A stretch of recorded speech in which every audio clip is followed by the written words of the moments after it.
What's up, y'all? Welcome back to the Us versus Them channel. I'm your host, Vince, and I missed you fuckers, man. I haven't seen you guys in a while. Just excited to be back, excited to break down this card. Obviously, we're breaking down the Contender Series, Episode 4, so fuck it, let's get into it. First fight we're breaking down is Tommy McMillan versus David Moigwin. You guys know me in pronunciations, and predictions. But Tommy McMillan is sitting on a plus 140 underdog, and David Moigwin is sitting on a minus 180 favorite. One thing you notice when you start breaking down these guys and looking at their backgrounds a little bit is you see that they come from decent fight camps, and their coaches are, obviously have been known to train champions. McMillan is training with Tim Welch, who obviously is the coach for Sean O'Malley, and Moigwin, however you say his name, he trains with Arman Sarukian. So both these guys have good coaches in their corners, good guys that are training them up, and they've been with their team since their amateur days. So that's awesome to see. McMillan is 8-0, and he has all 8 finishes in the first round. He has a really pressure style approach where he pressures forward with the striking. And even though he is a wrestler and has a wrestling background, his strategy seems to be make his opponents take bad shots or make bad choices, so he can capitalize on those. He does have a wrestling background, like I said. He was a 4-time state champion over in Montana. So, can't win it more than 4 times, but, it is Montana, so take that with a grain of salt. But, he likes, like I said, he likes to pressure forward, make guys make bad decisions, and then look for those front chokes or, anything where he can get around somebody's neck. Moigwin is 7-0, and he has 6 finishes. When I'm breaking down his fights, I can definitely tell that he's trained by Arman Sarukian. They have a similar style of fighting. He's definitely a grappling-heavy approach, but that doesn't mean he doesn't have big power in his hands, or just big power in his striking in general, just like Arman Sarukian. I do like how economical Moigwin fights. He paces himself really well. Obviously, when you have a grappling-heavy approach, or especially a wrestling-heavy approach, that can exhaust you just as much as it can exhaust your opponents. So you want to mix that up and pace that at whatever pace that you need to based on your cardio. He has really good cardio. He doesn't seem like he gets tired, but I just really like how economical he fights. For my official prediction, I do think that this fight is going to be pretty close. The real question is, can McMillan stop the grappling of Moigwin? Like I've already said before, he likes when opponents take bad shots so he can capitalize on that. But one thing I can say is Moigwin is going to be way more capable of keeping himself safe if he does take bad shots. He has been in fights before where he's tried to force attacks a little bit. And I think he's kind of learned that he's just got to take what his opponents give him, and it's very much what Arman Sarukian does. They both, like I said, they both lean on that grappling, but, I think Moigwin is a little bit, I don't know if he's better at striking than Sarukian, but he is good striking. He's sneaky fast, and he has really good power. Sarukian's striking has obviously developed later in his career, but Moigwin, who's really young, already has really good striking. I think the trajectory of Moigwin is a little higher than McMillan. And when you look at basically breaking down who's the better coach, Tim Welch or Arman Sarukian, who's going to be able to develop fighters better, I definitely lean towards Arman Sarukian, and I lean towards Moigwin's ability to get the fight to the ground.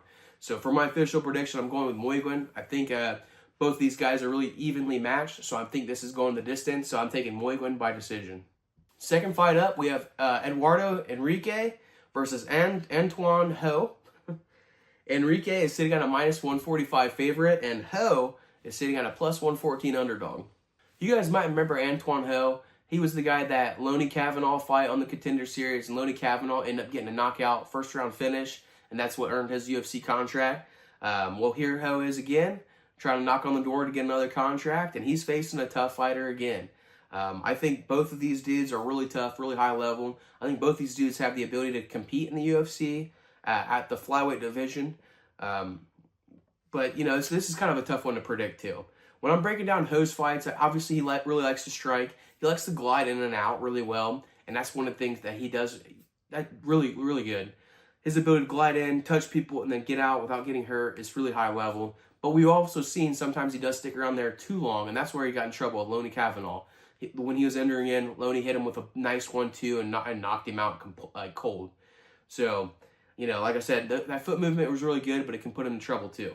Enrique is a former LFA champion. He defended that belt twice. You know, and that's a respectable organization. He's a tough dude, and he's got big power in his hands. For a flyweight in particular, flyweights aren't known to knock people out. I mean, there's knockouts in the flyweight division, don't get me wrong. But of the divisions where you get the less amount of knockouts, it's usually the smallest guys. You know, they carry the least power. They have the least amount of weight that they can throw into their punches. So the fact that this dude has big power and he's knocking people out, that's a good sign for him, honestly. And I think that's what will make him a really nice fit if he's able to earn that UFC contract. We've also seen Enrique be able to knock guys out or knock guys down with both hands. So he's got power in both hands. But the one thing I really like about him is his ability to stay in the pocket and be patient and hit those precision strikes. He is super precise at putting those shots right where they need to be. And, you know, as the McGregor saying was, like, accuracy beats speed, speed beats power, whatever it was. You guys know what the fuck I'm talking about. But his ability to be really precise and where he touches people's chin is what makes him really dangerous. I don't think there's going to be too much grappling in this fight, but I do think it would be advantageous for Ho to push the grappling a little bit. We have seen Enrique taken down and controlled in a past fight. He was taken down by a guy named Davey Bittencourt or whatever. And, you know, Bittencourt was able to keep the fight on the ground, and it just showed that Enrique can be controlled. He wasn't really accepting bottom position early, but as the fight went on, as he was getting taken down, he started to accept bottom position. If Ho brings a grappling heavy approach, he definitely can win this fight. But I don't think, you know, what I don't think is that, you know, wrestling doesn't win you a contract on Dana White's Contender Series usually. Unless you're completely dominating a guy in the wrestling, it's just not something that's going to get you a contract. And given this his Ho's second chance to be on the Contender Series, I don't think he's going to look for that path to victory. For my official prediction, I'm leaning towards Enrique. You know, it'd be nice for Ho to get in. I think he's a good fighter. I think he belongs in the UFC. He's just getting matched up against another tough dude who is very similar to Lonnie Kavanaugh in the sense of his counter strikes being really dangerous. So, just given his fighting style and, you know, Enrique's big power in his hands, I'm leaning towards Enrique to get this one done. So for my official prediction, I'm going with Enrique by KO. Next fight up, we got Mandel Nalo versus Samuel Silva. Nalo's sitting at a plus 120 underdog, and Silva is at a minus 154 favorite. One thing that's important to notice with Nalo is when he's fought at 155 before, and he's making his return to 155 now. He was at the Bellator where he went 4-3 at the 155-pound division, and since he's left Bellator, he's fought at 165, 170, and 180. Obviously, some of those were catch weights, but he's fought at bigger weight classes, and he's gotten comfortable fighting there. He's translated decently well to the welterweight scene, but he's dropping down to 155, and I don't know if that weight cut is going to hurt him cardio-wise or power-wise, and those are two things that he typically leans on to win fights. One thing I noticed when I was breaking down Silva's fights is how loose his guard is when he's striking. He sits with his arms out, and his head is sitting there to be hit, and he is there to get hit for sure. He's willing to take one to give one, and honestly, I'm also a little concerned about his durability. For a guy who has a pretty loose guard and his head doesn't move at all, I mean, he takes shots, and we've seen him fall down from these shots before. So I am worried about his durability, and I'm worried about what happens if Nalo lands on him clean. Another big factor in this fight is the stance of Silva. He's got more of that wider karate-style stance, and his leg is out there to get chewed up. Nalo has got a TKO win from leg kicks in the past. He's got quick leg kicks, and they're really hard, and a few of those can really change the direction of a fight. It can at least slow his opponent down on their feet. So, you know, Nalo is going to definitely be landing leg kicks, and Silva really needs to protect his legs and try to check some of those. And honestly, you know, I don't know how much he can, you know, stop or defend those. We have also seen in the past, like, Nalo using his bigger frame to kind of bully guys or push them against the cage. You know, he wasn't really doing that, and when he was at Bellator, he was more willing to work at range and try to land big strikes and highlight real strikes. As he's gotten older and been cut from a major organization, he's changed his fighting style, and it's not quite as fan-friendly, but it is effective. He hasn't lost since he's been cut from Bellator. So, you know, I think his bigger frame is going to play a factor here. I think his power is going to play a factor here, and I think Silva's questionable durability is going to play a factor here. So for my official prediction, I'm going with a slight underdog Nalo. I think he's going to eventually catch his chin at some point and get a knockout.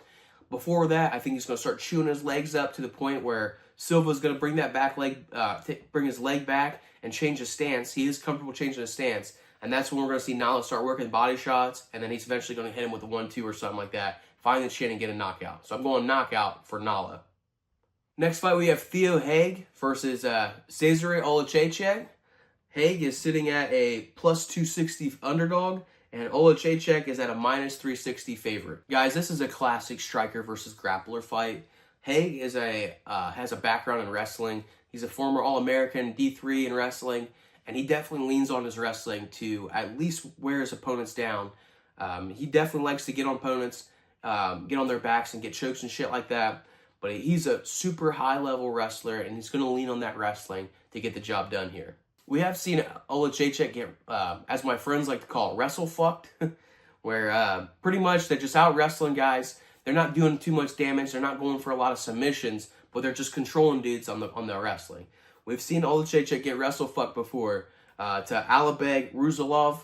Ruzalov is an undefeated fighter. Currently, he's 14-0. He was 12-0 when he fought Olachechek. And he just spammed those takedowns out there and, was able to get control early on in the fight and just keep Olachechek down on the ground. Olachechek really did not accept bottom position. He kept working to his feet, but Ruzalov is just a better striker, or a better wrestler. He's a typical Dagestani guy where he's just looking for that control and looking to use that to wear down guys. And he was pretty much able to do that. Olachechek was able to find some success in the third round, but eventually he threw a questionable knee, and Ruzalov was able to, get the double leg takedown and finish the fight on top. So he was able to get a pretty clear decision win. But, when I was watching that fight, I was asking myself, is this Olachechek just being not good at grappling, or is this Ruzalov just being a really high-level grappler? And I think it's the latter for sure. I think Ruzalov is a super high-level grappler, and I was really impressed at Olachechek's, decision to get back to his feet as much as he can. Olachechek definitely gets his wins, or he's known for his striking. He's got really clean boxing, just like his brother McCall is already in the UFC. You guys probably already know this shit, but I think the younger version of Olachechek, what's his name, Cesare, or however, I think he's a better version of boxing than his brother McCall for sure. He's really, really clean with his boxing. I love his feints. I love his head movement. And he extends combos really, really nicely, all while keeping himself relatively safe on his feet. I think he's really, really high level at striking, and I like his big power in his hands. For my official prediction, obviously, it depends on where the fight goes. If Olachechek is able to defend the takedowns and keep the fight on his feet, he's going to be able to win this fight for sure because he's got a clear striking advantage. If Haig has his way and he's able to take him down, I do think he has a wrestling advantage for sure. But is his wrestling advantage as big as the guy that beat Olachechek last, Ruzalov? When I ask myself that, I don't think it is. I really don't. I think Ruzalov is way higher level of wrestling than Haig is. So Haig is a better wrestler than Olachechek, but we've already seen there has to be a pretty sizable difference for Olachechek to accept bottom position and to not work back to his feet. So I do trust that if Olachechek gets taken down, he's going to work back to his feet. And he has had knockouts later in fights before. So even if he is able to get taken down and works back to his feet, he still is going to carry that knockout power in his hands. So for my official prediction, I'm going to go with Olachechek by knockout.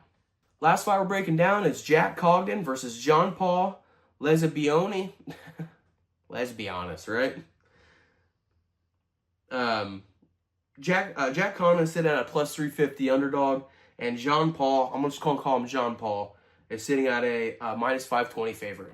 Jack Cogden's going to have a size advantage in this fight. John Paul did fight at the 155-pound division before, but he's since bumped up in the last 2 or 3 fights to go to 170. And Jack Cogden has a big frame for a 170-pounder. I think he's like 6'2 or 6'3", so he's going to have a size and reach advantage. And that's going to be something that he's going to lean on to win this fight. When I was watching past fights of Jack Cogden, he usually has a bigger frame, and he uses that bigger frame to kind of bully guys or whatever. So I think he's going to try to lean on that in this fight.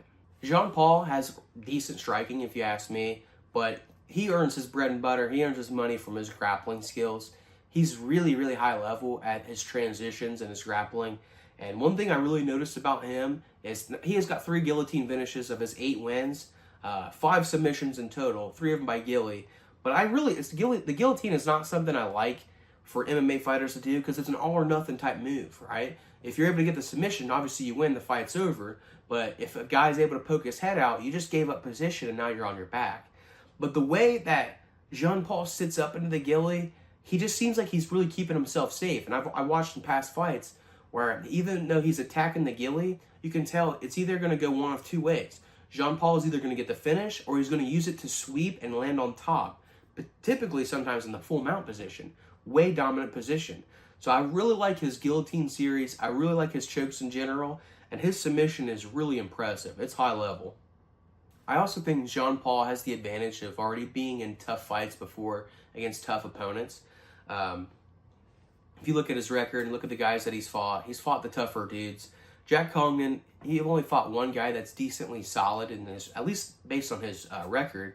And he got submitted in the 3rd round by that guy. He got stopped. So he hasn't shown that he can beat tougher guys. He is a tough dude, but he might just be kind of that journeyman type of fighter. And he hasn't shown that he can take his game to the next level. Jean-Paul is definitely going to have a grappling advantage, and I think that's going to be the thing that helps him win this fight.